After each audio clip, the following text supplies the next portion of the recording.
everyone, welcome to the session. So my name is Kriti and I teach logical reasoning and quantitative techniques for CLAT aspirants. So today we are going to discuss about statement and assumption. Now in this class what we are going to discuss is about the concepts first of all, कि कैसे answers ढूंढते हैं, ठीक है, क्या हमारे छोटे छोटे रूल्स होते हैं जो हमें फॉलो करने हैं.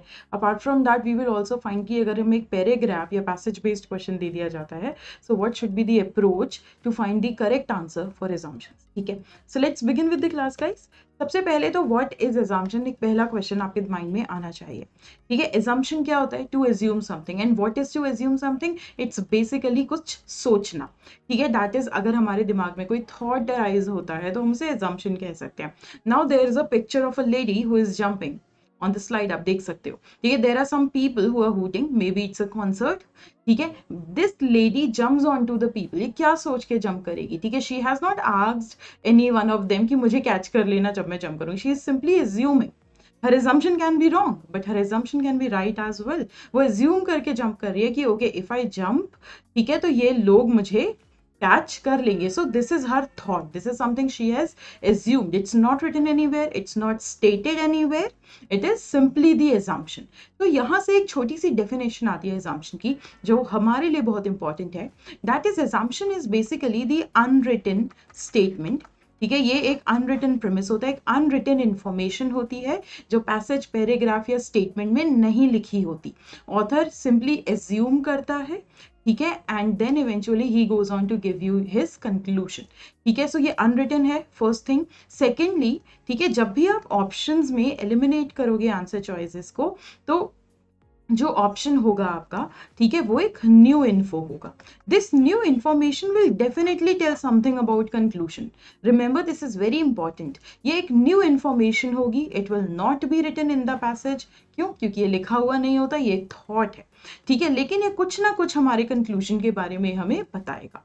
ठीक है, so let's catch up with the definition everyone. So what is assumption? अगर हम एक डेफिनेशन देखें, it is something to be assumed, supposed, taken for the granted.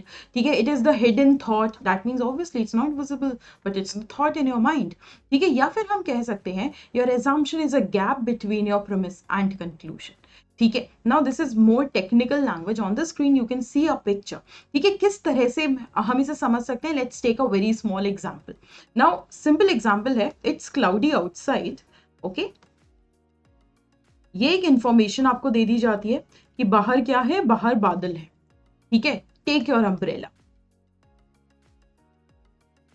Okay, now this is the conclusion made with the help of this premise. ठीक है, premise क्या है? बाहर बादल है. इंफॉर्मेशन दे दी, इंफॉर्मेशन के बेसिस पे एक कंक्लूजन बना दिया, टेक योर अम्ब्रेला.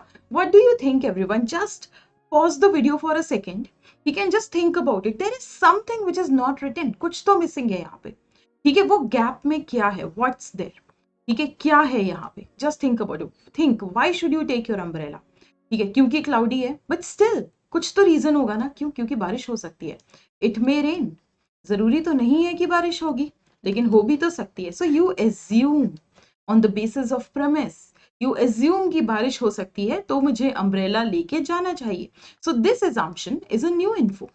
ये एक नई इंफॉर्मेशन है, ये कहीं नहीं लिखी थी इस स्टेटमेंट में, बट हमने एज्यूम करा. किसके बेसिस पे? प्रेमिस और कंक्लूजन के बेसिस पे. सो एज्यूम करके फाइनली हमने क्या बना दिया? अपना कंक्लूजन यहाँ पे बना दिया. So this is the gap we are talking about. Let's take one more example. So on the screen you can see all kids are excited when they get a new toy. बच्चे बहुत खुश हो जाते हैं जब उन्हें नया toy मिलता है. Then author makes the conclusion, therefore Tim will be thrilled when he gets the new radio controlled car. So this is a new toy, right? So Tim must be thrilled. तो Tim कौन है? Tim एक बच्चा है. यहाँ पे आप क्या assume कर सकते हो? ऑथर ने क्या assume किया होगा? Think about the fact. Author ने क्या सोचा होगा? Tim is a kid, right? तो टिम को क्या होगा? टिम काफी एक्साइटेड हो जाएगा जब वो एक न्यू टॉय देखेगा. So this statement over here everyone gives you the information. ठीक है, इसको हम प्रेमिस बोल देंगे, and this is the conclusion. और प्रेमिस और कंक्लूजन के बीच में हमने बनाया एक assumption. All kids are excited, Tim is a kid, Tim will get thrilled. So what's the correct assumption? Tim is a kid. ठीक है, चलो नेक्स्ट. अब कुछ की पॉइंटर्स देखते हैं, कुछ रूल्स देखते हैं। जब हम एजम्पशन में आंसर्स ढूंढते हैं या आंसर चॉइसेस को एलिमिनेट करते हैं तो कौन कौन से रूल्स हमें फॉलो करने चाहिए। First of all, assumption is to be considered true. जो भी एजम्पशन आप चूज करोगे उसे ट्रू कंसिडर करना है। Assumption reflects a possibility of being true. ठीक है, एजम्पशन रिफ्लेक्ट्स अ पॉसिबिलिटी। यहाँ सर्टेनिटी और डेफिनेट स्टेटमेंट्स जो है वो हमारा करेक्ट आंसर नहीं होते। ठीक है, we use the words like some, to large extent, may, many etcetera. हाँ ठीक है, एट मोस्ट, मोस्ट, इस तरह के वर्ड्स हम यहाँ यूज करते हैं because these words does not show us the 100% of something. Assumptions में extreme language use नहीं होती. That means कि कुछ words हैं, for let's say for example only she is the best. तो ये जो word only है ये किसी चीज की certainty को reflect करता है, extremity को reflect करता है।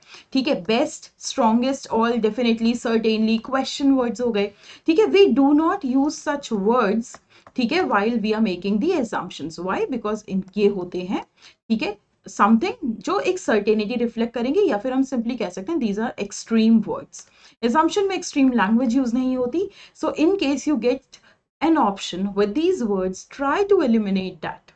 Okay, after that everyone, assumption एक possibility, request या order, जो assumption एक possibility या request को reflect करता है वो usually correct होता है। ठीक है, any assumption which pass on the communication of advertisement. ठीक है, अगर एडवर्टीजमेंट लगा है तो वो इसलिए लगा है कि लोग उसे देखें, लोग उसे पढ़ें। ठीक है, अगर रेलवे ने कोई नोटिस लगाया है तो वो इसलिए लगा है कि railway wants people to read that notice and pay heed on that notice. ठीक है, if there is a warning, ठीक है, सो जिसने लगाई वो वार्निंग वो लोगों को वार्न करना चाहता है, तो we need to take that warning, advertisement और नोटिस एज ट्रू। ओके, जो मैसेज कन्वेड हो रहा है उसे ट्रू मान के चलना है। Now there are also few points जहां हम अपने assumption को इनवैलिड कर देते हैं। Restatements are usually invalid in assumption. Now, what is a restatement, everyone? Let's take an example. There is a statement written, some or many historians harm the society by distorting facts. ठीक है, now guys, whatever the statement is given to you, you have to take it as true. ऐसे नहीं करना यार, मेरे statement में जो info लिखा है ये तो गलत है। So once we had a very huge argument, basically we had a discussion in the class. So guys, whatever the statement is, even if you feel that it's wrong, do not take it as wrong, because जो हमारा paragraph, passage या statement होगा उसे हमें true मान के चलना है। तो assumption यहाँ क्या बनाया गया? Some of those who distort facts and harm society are historians. Don't you think एक ही बात लिखी है? Historian society को harm करते हैं facts को distort करके। जो लोग facts को distort करते हैं वो historians होते हैं। So it is the same thing written, right? So restatement क्या होता है? पैराग्राफ में लिखी हुई कोई चीज जिसको दोबारा, या पैराग्राफ में लिखा हुआ कोई स्टेटमेंट या पैसेज में लिखा हुआ कोई स्टेटमेंट उसे दोबारा से ऑप्शंस में लिख दिया जाए, तो हम उस ऑप्शन को क्या कर देंगे? एलिमिनेट कर देंगे। वाई? बिकॉज रीस्टेटमेंट है, वहां आपने कोई नया थॉट नहीं बनाया। एजम्पशन इज अ थॉट, ठीक है, it is something that comes in your mind after reading the premise. ठीक है, लेकिन यहाँ पे क्या हो रहा है? यहाँ पे तो हमें सामने लिखी हुई चीज दिख रही है ना। So restatement is something which is already stated. ठीक है, तो वो हमारा थॉट नहीं हो सकता। That's why this will be invalid assumption और explicit assumption. Explicit is false. Okay, next है, assumption को हम कंसिडर करेंगे इनवैलिड अगर वो फार फेच्ड है या लॉन्ग ड्रॉन कंक्लूजन है। Now my whole passage is about India and we are answering something about China or we are answering about some other countries, तो वो एक long drawn conclusion हो जाएगा, far fetched conclusion हो जाएगा। We have to stick to the topic. Now we'll take one example to understand. यहाँ एक statement है, to keep myself up to date I always listen to 9 PM news on a radio, candidate tells the interview board. Candidate ने interview board को क्या बताया? अपने आप को अपडेटेड रखने के लिए मैं 9 PM न्यूज सुनता हूँ रेडियो पे, दैट्स ऑल। इससे ज्यादा कुछ नहीं बताया है, इससे ज्यादा हम एज्यूम भी नहीं कर सकते। एजम्पशन नंबर 1 कहता है candidate does not read news paper. The simple question is how do you know that? Do you know कि वो पढ़ता है या नहीं पढ़ता है? हमें सिर्फ ये पता है कि वो 9 PM पे रेडियो सुनता है, दैट्स ऑल। तो हम यहाँ पे बहुत फार फेच रीजनिंग नहीं लगाएंगे। सो दिस ऑप्शन ये गलत हो जाएगा। Second one, recent news is broadcast only on radio. Now this is extreme, right? क्योंकि recent news है, only हमने पढ़े थे ना कुछ keywords, तो recent news जो है वो सिर्फ और सिर्फ रेडियो पे ब्रॉडकास्ट होती है. Again we don't know that. ठीक है, this is also the extreme answer choice, तो ये भी गलत हो जाएगा. So यहाँ पे correct answer क्या आएगा? Correct answer will be neither one nor second is implicit. ठीक है, explicit क्या होता है? Explicit is true. Explicit is false and implicit क्या हो गया? It is true. ठीक है, चलो आगे चलते हैं, कुछ और पॉइंट्स उन्हें कवर करते हैं. Next is comparisons do not work in assumptions. comparisons क्यों वर्क नहीं करते? Let's take a very small example and understand. सोचो मुझे क्लास में मॉनिटर बनाना है, ठीक है, तो आई चूज सम स्टूडेंट्स. ठीक है, let's say I choose 2 students जिनमें से एक को मुझे मॉनिटर बनाना है. So I will need facts to compare, right? मुझे मार्क्स चाहिए, मुझे उन बच्चों का बिहेवियर चाहिए. I need to know how discipline they are, I need to know how they are with other kids, right? I need to know all these things to finally conclude कि कौन monitor बनेगा. So I need facts to give my conclusion. यहाँ मैं कुछ सोचूंगी नहीं, मुझे ये बच्चा अच्छा लग रहा है तो मुझे इसे मॉनिटर बना देना चाहिए, मैं नहीं करने वाली, right? So I am not assuming on the basis of fact, मैं कंक्लूड कर रही हूँ. ठीक है, सो दैट्स वाई कंपैरिजंस के लिए हमें फैक्ट्स की जरूरत पड़ती है, इसलिए assumptions में कभी भी कंपैरिजंस वर्क नहीं करते. Secondly, assumption which are contrary to the statement or simply don't have any connection with what the given statement says, वो assumptions wrong होते हैं. ठीक है, स्टेटमेंट जिस चीज के जिस टॉपिक के बारे में डिस्कशन कर रहा है, हमारा आंसर भी उसी टॉपिक से रिलेटेड होना चाहिए. ठीक है, so these are some of the points that we have to follow. Remember, एक बार जल्दी से क्विक रिवाइज करते हैं. एजम्पशन क्या है? एक अनरिटन unstated premise या unwritten premise है. ठीक है, it's not stated in the passage, paragraph or your statement. It is basically the new information which gives you something about the conclusion. कुछ ना कुछ conclusion के बारे में बताएगा वो info. ठीक है, secondly, restatements यहाँ work नहीं करते. long drawn conclusions, out of scope options या contrary to statement जो options होंगे वो wrong हो जाएंगे. comparisons work नहीं करते assumption में. ठीक है, keywords जो options certainty reflect करते हैं वो work नहीं करते assumptions में. ठीक है, so ये हो गया assumption के कुछ key pointers. Now let's solve a question. So guys, ये question stem है हमारा. Which of the following is an assumption in support of the argument's conclusion? I want you guys to pause the video here. ठीक है, solve the question by yourself and then listen to the explanation. Question है, कौन इनमें से कौन सा assumption हमारे argument के conclusion को support करता है? Find out the conclusion. ठीक है, and then let's have a discussion on the question. So यहाँ पे देखो, let's identify मेरे premise क्या क्या दे रखे हैं. Although there has been a great scientific debate over decades over global warming, most scientists, remember it's written, most scientists now agree that human activity is causing Earth's temperature to rise. So एक debate चल रहा है global warming पे, और बहुत सारे scientists, यानी यहाँ ये नहीं लिखा कि 100% सारे scientists agree करते हैं, it's written बहुत सारे scientists agree करते हैं कि human activity is causing Earth's temperature to rise. ठीक है, do predictions vary. So we are talking about predictions, that means eventually अभी हम फ्यूचर के बारे में अब बात करने वाले हैं. दो predictions very. Prediction is made about the future. ठीक है, बहुत सारे ग्लोबल वार्मिंग एक्सपर्ट्स का मानना है, they believe that temperatures will rise between 3 to 8 degree Fahrenheit during the next century. आने वाले सेंचुरी में क्या होगा? आने वाले सेंचुरी में टेम्परेचर्स जो है वो 3 to 8 डिग्री फ़ारेनहाइट इंक्रीज हो जाएंगे. यहां तक था हमारा प्रीमिस, यहां तक दी हुई थी हमको इंफॉर्मेशन. अब इसके आगे ऑथर का ओपिनियन क्रिएट हो रहा है, ठीक है, जिसको हम अपना कंक्लूजन भी लेके चलेंगे. Such an increase would cause an alarming rise in sea level.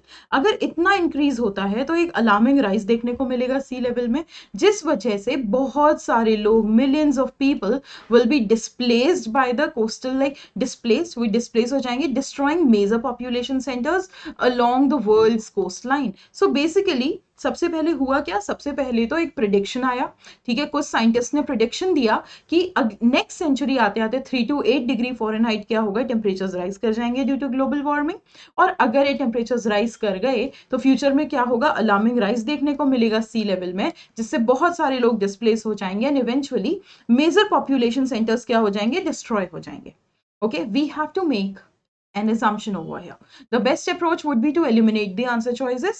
ठीक है, रॉन्ग से राइट की तरफ चलना है हमें, आंसर चॉइसेस एलिमिनेट करनी और आंसर ढूंढने। Let's start with option number E. Option number E कहता है human activity is the sole cause of increasing global temperatures. क्या ह्यूमन एक्टिविटी इकलौता रीजन है? ठीक है, क्या ये बहुत सारे लोगों के डिस्प्लेस होने के बारे में कोई बात कर रहा है? ठीक है, नहीं, right. So human, and this is also the extreme answer choice, human activity इकलौता रीजन है, वाइल यहां हो रहा है मोस्ट साइंटिस्ट नाउ अग्री। सो हम इस ऑप्शन को एलिमिनेट कर सकते हैं। ऑप्शन नंबर डी, जो कि बहुत सारे बच्चों की आंसर चॉइस होता है, first of all it is factually wrong. जो डेटा दिया है पैसेज में और जो डेटा दिया है ऑप्शन नंबर डी में वो गलत है। Some global warming experts predict greater than 8 degree Fahrenheit increase.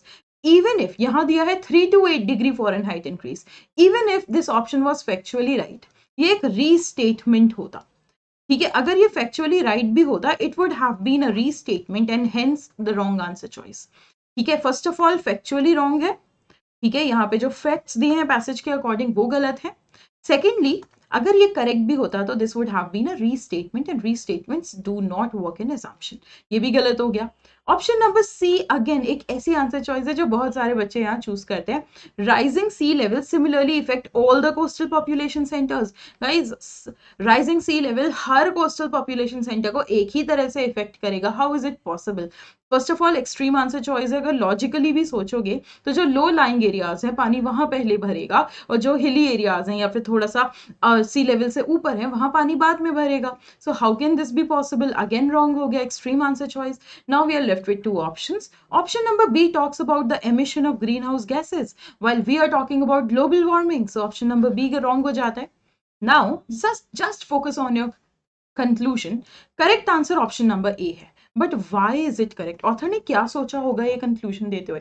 Author ने कहा है कि अगर सी लेवल इंक्रीज करेगा, बहुत सारे लोग अपने अपने घरों से डिस्प्लेस हो जाएंगे, मेजर पॉपुलेशन सेंटर्स डिस्ट्रॉय हो जाएंगे।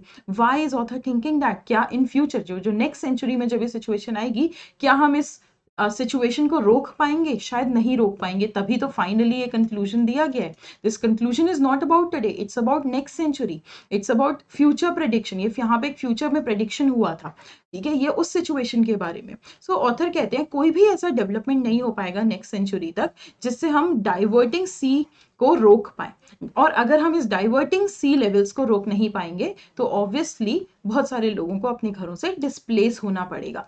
सो प्रेडिक्शन है कि टेम्परेचर्स बढ़ने वाले हैं, हम इस राइजिंग टेम्परेचर या राइजिंग सी लेवल के लिए कुछ नहीं कर पाएंगे। That's why people will be displaced from the major population centres. So the gap that we were finding is in the option number A, hence the correct answer. Guys, there is also a technique called negation technique. ठीक है, ये negation technique में होता क्या है? ठीक है, if you are confused between two options, ठीक है, आप ये कर सकते हो कि आप अपने नेगेटिव स्टेटमेंट्स को पॉजिटिव बना सकते हो, पॉजिटिव ऑप्शंस को नेगेटिव बना सकते हो। जैसे यहाँ ऑप्शन नंबर ए था, ठीक है, new technological development in the next century will not divert, इसे पॉजिटिव सेंटेंस में चेंज कर दो, new technological development in next century will divert the rising sea levels. अब चेक करो क्या ये कंक्लूजन, सॉरी, क्या ये ऑप्शन कंक्लूजन के साथ कॉन्ट्राडिक्ट कर रहा है? If yes, then this is my correct answer. अगर ये कॉन्ट्राडिक्शन होगा, व्हाट इज कॉन्ट्राडिक्शन एवरीवन? ठीक है, कॉन्ट्राडिक्शन हो गया एक तरह से दो अलग अलग बातें करना।